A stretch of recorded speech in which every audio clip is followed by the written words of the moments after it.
Swift Sneak, enchanted golden apples, echo shards, and a ton more rare and valuable loot can be found in Minecraft's ancient cities, so in this guide I'll explain everything about this structure and the Warden that protects it. Every ancient city is in the deep dark, but not every deep dark biome has an ancient city in it. So for example, we have this insanely large deep dark cave here that is at the right level for an ancient city. It is an absolutely insane cavern full of lava lakes, skulks, sensors, shriekers, and everything else. But there is just no ancient city to be found. The reason why is although this area is valid to have the deep dark, it is not valid to have the ancient city. So first of all, where does the deep dark biome generate?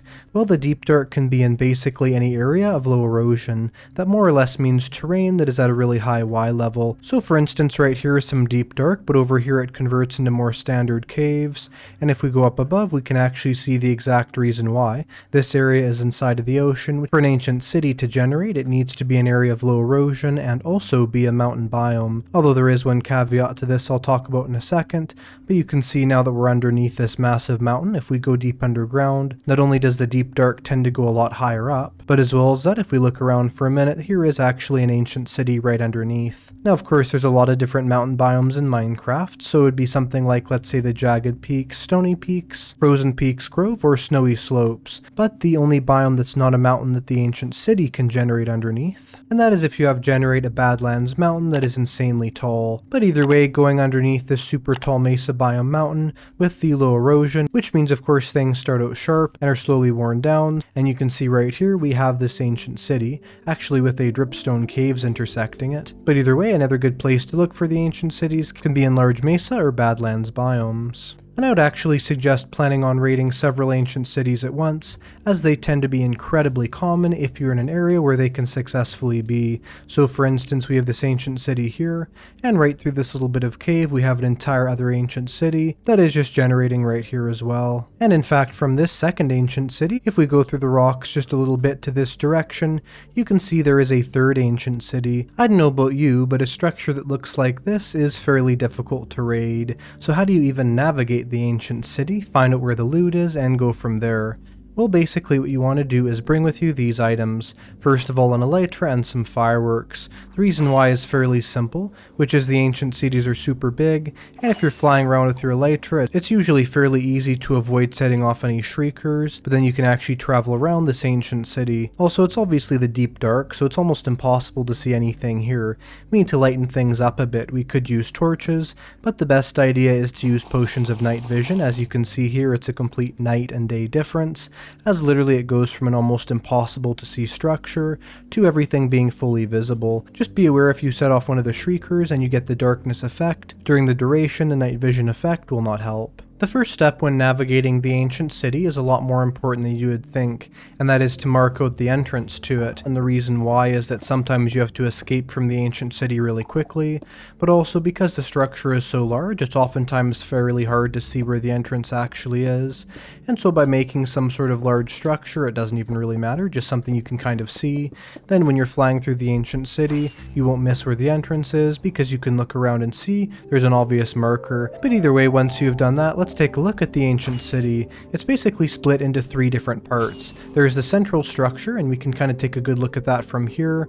We have the central portal, and around that there are two walls. There is the inner wall, that's sort of a greater percentage of wool, and then there is the outer wall, which has the walkway be wool, but the actual wall itself is not made out of wool. And these surround the sort of portal-like structure in the center of it. There's basically no loot inside of here. The closest thing to loot you can get is sometimes there'll be a single chest here with a standard golden apple. Now at every single one of the central portal structures in the ancient cities, underneath them is this secret redstone room. Generally, the room is activated by eating the enchanted golden apple in the chest that's above, but that's not always there, and basically what this room has in it is all kinds of different redstone contraptions, from things like this target block, where if you hit it correctly it'll turn on this light, and other things like a way of showing that lecterns can cause a redstone signal, and this fairly complicated bit of redstone here, which causes the main door to open and close. We even have this right here, which is showing the fact that redstone signals can go through solid blocks, but not through glass gas blocks. And overall just some other strange little mechanics around here to try and make this area a bit more interesting. It's kind of cool that Mojang added a way that players can naturally learn redstone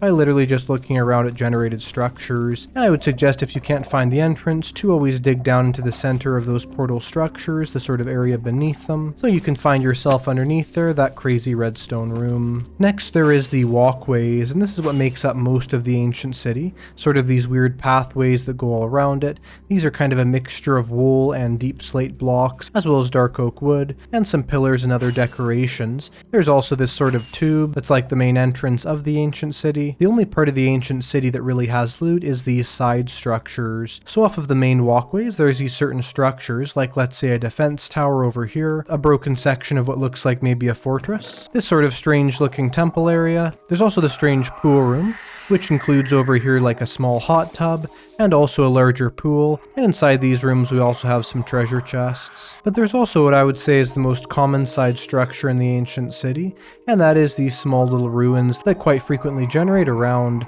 These also have one loot chest inside of them, and are made up of mostly cobbled deep slate and are taken over by a lot of the skulk blocks. There are a couple other types of structures that can generate around in the ancient cities, but these ones aren't really loot structures.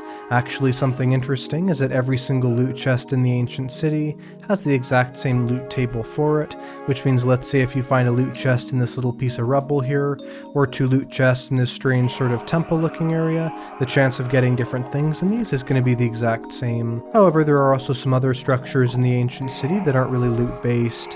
One of them is the ice rooms. Now, these are kind of funny because you have this strange little ice box. There's also these warning dings right here when you step over this. There's also this pressure plate that opens up the entrance to this ice box room. Now of course this is supposed to be some sort of an ancient refrigerator, I'm sure. You'll notice here we have packed ice, standard ice, and blue ice that generates, and there's always this one chest in here which has a variety of food as well as snowballs. So it's kind of a cool little Easter egg of having like a medieval form of storing food cold, and if you did need some food you could always grab it out of this chest. And of course there's also the abandoned campsite, which sort of looks like a wool storage area. There's obviously heavy lore in the generation of the ancient city that the pillagers built this, but either way if we break into this, the reason why this is a campsite and not a pile of wool storage is if you notice here, we have some unlit campfires that generate around here, which of course are meant to represent the fact that this was probably a tent that caved in. Now that you know how to navigate the ancient city and see what can generate in it, how do you raid the ancient city without, let's say, setting off the Shriekers and summoning in some Wardens by just trying to get some loot? Of course you're going to want the Elytra and night vision potions that you would want for just navigating it, but we also need some additional things like a decent amount of wool. I would say at least 2 stacks, but really the more the better depending on how many ancient cities you're raiding. If you want a really good supply of wool, I have a micro wool farm design, and I'll make sure to have an iCard on the screen to the video that talks about that. Also, a decent hoe is a good idea because you can mine the skulk really quickly then, and as well as add an axe to break the chests. If you can as well, some shears are good for breaking wool, and if you're insanely rich in late game, you may as well enchant your shears with efficiency 5, because then you can literally instantly mine the wool. But anyway, once we have these things, how do we raid the ancient city? Well, something good to be aware of is that the only danger of the ancient city is the Shriekers. That's because the deep dark biome can't actually generate in any single mobs except for the Warden, and the Wardens only generate when you disturb the Skulk Shriekers. And so if no Skulk Shriekers are disturbed, or not enough to summon in that Warden, then we're completely fine. Every time you disturb a Shrieker, it goes up 1 warning level, but it goes down a warning level every 10 minutes without anyone's being disturbed. And if it goes to warning level 4, then a Warden will summon every single time a Shrieker is disturbed, which can eventually lead into a crazy death spiral. And so the trick is we need to deal with and get rid of those Shriekers, or at least completely avoid them. But if you're just raiding these and getting out, there's no point of having a long-term solution. So what I would suggest doing is building around with wool, using it to let you move. Again, the more wool the better, so it's easier. Then you want to go up to the chest that you need to raid, and basically surround that in wool blocks, hopefully blocking every angle where a sensor could pick up that signal, and take out your axe and break the chest. As you saw right there, we were able to do that fully stealth, without any of these sensors being able to pick it up and then sending that signal wirelessly to the Shriekers. And that's the trick, you never want to look in the chest, just break the chest and take the loot out. Then you'll also never double check a chest. Once you have raided one, then just head on to the next one.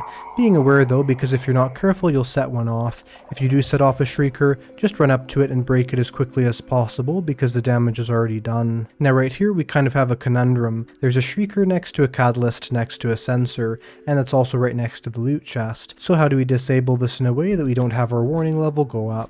The first step is to fully surround that as much as we can in wool, but it doesn't help us from the right direction. So what we need to do is actually destroy the Shrieker itself. We just have to be careful that there's no other Shriekers nearby that could be alerted. So to make sure there's the lowest chance of that possible, we're going to surround the Sensor in wool, then we're going to break this one Shrieker, and hope that doesn't go to another Sensor that goes to another Shrieker, and it didn't. So now we're safe, we can break that. We've disarmed this correctly, we can collect our wool, break open the chest, and get all of our items there as well. That's another thing I would suggest bringing is some shulker boxes. You just want to go to a corner of the ancient city where there's absolutely no Shriekers, put that down and fill it up with all the loot items you've got that you don't need to keep on you. And then you can fill those up, and it's also easier too because if you do die, there's a lot less things to pick up. Now let's say we've raided most of the chests in this area, we can actually fly to the next area, just being careful that you can still set off the Shriekers with your fireworks. So let's say we see a chest down here, we're going to try and land on top of the carpet. That's because if you're on carpet or if you're on wool and you land on there, even jump on there, no signals are sent. And of course right here there's actually no Shriekers or Sensors. We could even open this up and break it. But again, it's good to remember when you're going around the ancient city, the only real treasure is on the side of that main road. And so for instance right here, we sometimes come upon super large and hard to raid structures. Like let's say this one right here. Lucky enough I don't actually see any Shriekers, but that doesn't mean there aren't any. There could easily be some around the outside. But if an area doesn't have any Shriekers, again we can just easily go through there breaking the chests. Here's how to use the wool correctly to disable these Shriekers. Think of it as a sound barrier. It'll stop any signals from going through it.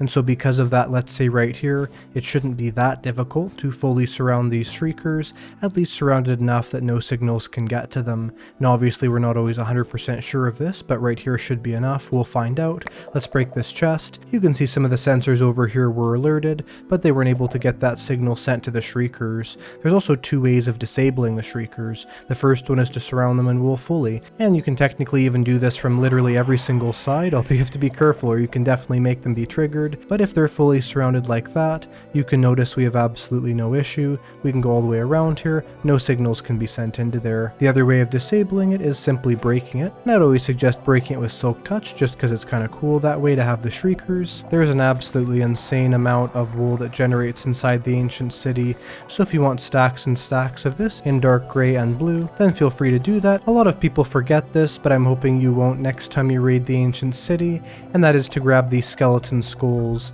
Now they generate in two places mainly. The first one is when you find a structure that looks something like this, and of course there's generally two chests here and here. I've just grabbed them already. In this little area over here, which is like a small area you can look over at, there's always a skeleton skull that's hiding back here next to some candles. So I would suggest grabbing that, as that's the only way to get skeleton skulls without having to get charged creepers. Also sometimes on random pillars there can be a skeleton skull sitting on those as well, not of the main pillars but of sort of these side ones. And finally, most players don't tend to have a beeswax farm set up, so getting candles can be difficult. And so I would suggest going around the ancient city grabbing all the candles. But now finally, for what's probably the most important question, what do you do if a warden summons in? Well, as I said earlier, you do have quite a few chances to let a warden summon into the game, but now we're at warning level 2 because that Shrieker has gone off twice. And you'll notice the more times it goes off, the sound gets louder and louder. The first trick to deal with the Warden is to actually have your spawn point be set somewhere in the ancient city, preferably next to your exit, so that basically if you do die, you can come back here and grab your items. As it's fairly common to die in the ancient city, and we now heard a small sound there, which means the next time we set off one of these Shriekers, there's going to be a Warden that summons in.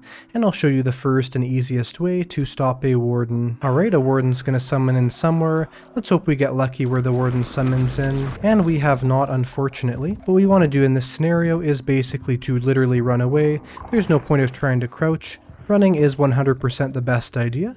While the Warden will get very angry, running is 100% best, because the Warden just isn't going to be able to get fully angry in time, as you can get super far away. Now once you get to a certain distance, try to block yourself off so the Warden can't go any further, and you need to get at least 20 blocks away from the Warden. Now why 20 blocks from the Warden? Well, it's fairly simple. The Warden has a sonic charge that it can use. If we look around, we can see these Wardens are sort of getting close to us, but not really that close. They'll actually despawn fairly quickly if they're not sent any signals. Now there's two attacks we have to be aware of with the Warden. The first one, it'll just hit us with its arms like an iron golem.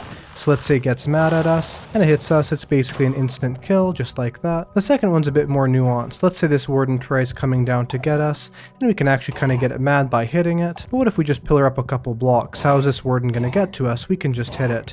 The Warden's thought of a plan for that, and that's because if you're within 20 blocks of the Warden vertically, it can do a special attack like this, a sonically charged shriek. We want to try and avoid this also. Well, here's the good news about the Warden and its sonically charged shriek. It's honestly fairly terrible, and I'll tell you why. Basically the reason is that it only has a range of 20 blocks. Although 20 blocks is fairly decent, all we really have to do if the Warden is mad is just go a decent distance away from it, well of course 20 blocks away from it, and once we are that far away it can't hit us anymore. So let's say up here we're over 20 blocks away from that Warden, so now just gonna get mad and it can't hit us. In fact, this is how you kill the Warden. All we have to do from up here is simply let our bow be drawn back and hit it with a power 5 bow, and you could use spectral arrows if you want, or in Bedrock Edition standard arrows, and with this kind of damage you can hit it from afar and kill it pretty quick. You could even use dripstone and make it sort of fall from the roof and hit the Warden that way also. However, killing the Warden isn't really the point, as it takes a lot of time. It's much better just to let it despawn naturally, which is basically if it receives no signals, it'll then slowly calm down, and once it's calmed down, it'll despawn in basically just a minute. Also, there's only one piece of loot the Warden drops, and that's a singular sculk catalyst, so it's not really worthwhile. But let's look into some other methods that we can deal with the Warden if it does happen to summon in. We're going to bother this Shrieker till it summons in a Warden to show you my favorite method, and that's kind of an insulting method to the Warden, which I like quite a bit. Once it summons into the game, literally go right up to it and dig it into the ground like this, and now it's trapped. Literally all you have to do is just slowly walk your way away. That sonically charged shriek can only go 15 blocks horizontally and 20 blocks vertically, so once we're 20 blocks away, that Warden is simply trapped in its little box. And so that's 100% the best way of dealing with this. Another thing you can do is build a Warden distracting device. As soon as you're sure the Warden will spawn, place down a trapdoor and 2 skulk sensors, and let that trapdoor be eternally turned on and off like it is right now, and slowly crouch away from that, and you'll notice what happens is the Warden is fully distracted by it. In fact, so much so we can now run and jump around it.